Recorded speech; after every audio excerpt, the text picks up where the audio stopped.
Hanya mereka yang tidak memiliki rasa cinta kepada Republik dan tanah air serta merah putih inilah yang tega membiarkan terjadinya perdagangan manusia.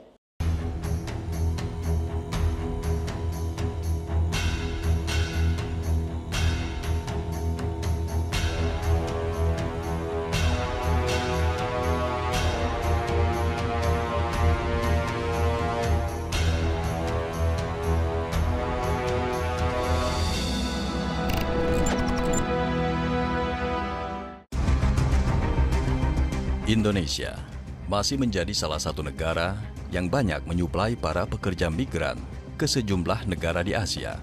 Ironisnya, tidak sedikit pekerja migran Indonesia atau PMI yang akhirnya terjerat beberapa permasalahan. Badan Perlindungan Pekerja Migran Indonesia atau BP2MI mengungkapkan terdapat 4,7 juta pekerja migran Indonesia atau PMI yang menjadi korban sindikat penempatan kerja ilegal. Sebagian besar korban adalah perempuan. Padahal, sebagai salah satu penghasil devisa terbesar kedua setelah sektor migas, PMI seharusnya mendapatkan perlakuan yang layak dan rasa hormat dari negara. Ya, negara harus hadir dalam setiap permasalahan PMI dalam mengatasi sekaligus memberantas mafia penempatan PMI ilegal. Namun, perlindungan yang didapatkan PMI tidak seindah sebutan mereka sebagai pahlawan devisa. Salah satu badan pemerintah yang khusus menangani pekerja asal Indonesia, yaitu Badan Perlindungan Pekerja Migran Indonesia atau BP2MI, bergerak cepat. BP2MI membentuk Satgas untuk memberantas kejahatan penempatan ilegal PMI dan menginisiasi kolaborasi serta sinergi dengan berbagai lembaga dan kementerian terkait. Sebagaimana Undang-Undang 18 2017. Ini adalah undang-undang yang bisa saya katakan undang-undang yang progresif, revolusioner bahkan, lahir di era Presiden Jokowi.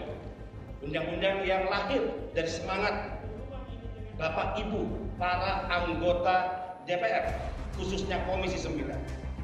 Di mana penanganan masalah pekerja migran Indonesia tidak hanya menjadi tanggung jawab pemerintah pusat, baik BP2MI, Kementerian Luar Negeri, Kementerian Ketenagakerjaan, tapi pembagian tugas dan kewenangan penanganan baik terkait tata kelola penempatan maupun pelindungan bagi pekerja migran Indonesia menjadi tugas pemerintah daerah baik provinsi, kabupaten kota, dan bahkan desa.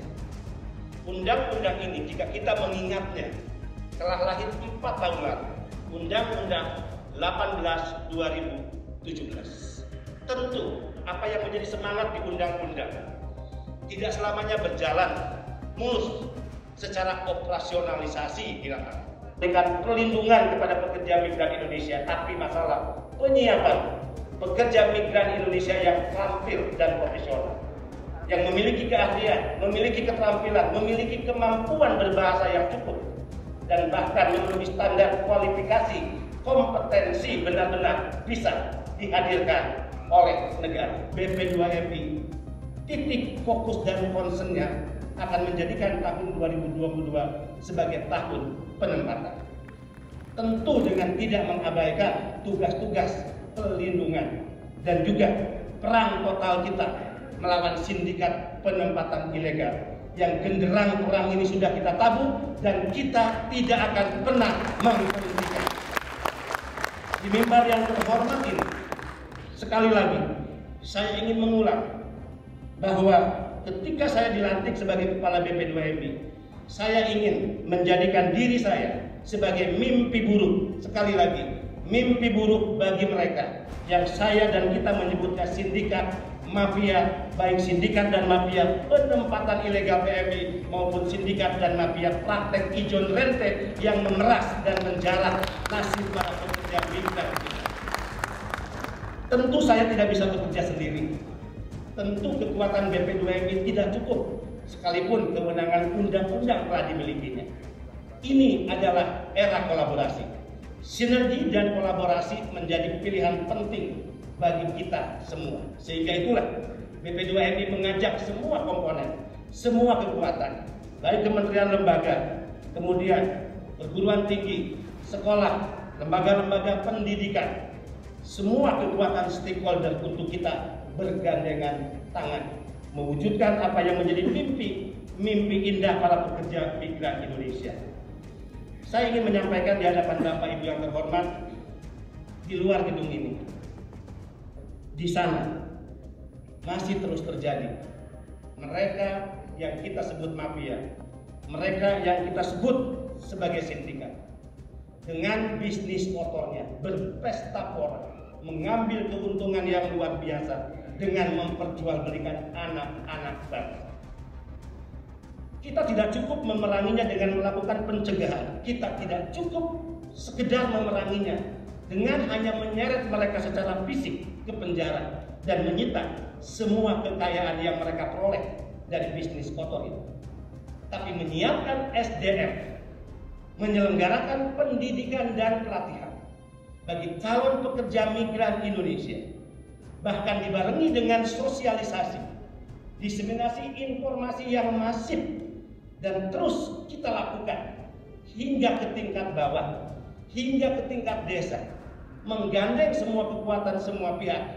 Ini menjadi penting untuk terus kita lakukan. 5 menit pembicaraan saya dengan Presiden menyampaikan satu pesan yang itu tersimpan dalam memori saya sebagai kepala badan, yang kemudian menjadi tantangan tersendiri untuk saya menjabarkan melalui program dan rencana aksi BP2MI.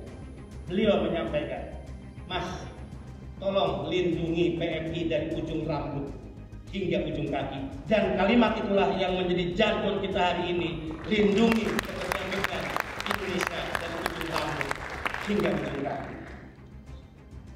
Kita sedang berjuang, Bapak Ibu sekalian. Saya ingin yakinkan sekali lagi, BP2MI tentu diberikan tugas dan kewenangan. Tapi tentu BP2MI tidak bisa berjalan bahkan bekerja sendiri. Tantangan ke depan adalah tantangan yang harus kita hadapi bersama-sama. Sosialisasi tidak pernah mengenal kata henti. Saya dengan BP2MI terus melakukan kunjungan ke daerah, bergandengan tangan dengan semua pihak, mengajak semua unsur untuk terlibat sepenuhnya, baik dalam perbaikan tata kelola penempatan maupun dalam tata kelola pelindungan kepada pekerja migran Indonesia. Sekali lagi, kerjasama yang dilakukan, pendekatan multi institusi dengan berbagai pihak yang dimandatkan oleh peraturan undang-undang ini kita yakini untuk menjamin atau memberikan perlindungan secara penuh kepada para pekerja migran Indonesia. Tanda tangan nota kesepahaman dengan Yayasan Pendidikan Pembangunan Generasi Muda Indonesia dan Asosiasi Institusi Pendidikan NERS Indonesia pada hari ini, sebagaimana ruang lingkup yang telah dibacakan tadi. Kita sedang berada pada titik garis start untuk kita berlari bersama, merebut dan bahkan mengambil peluang-peluang kesempatan yang ada di depan kita.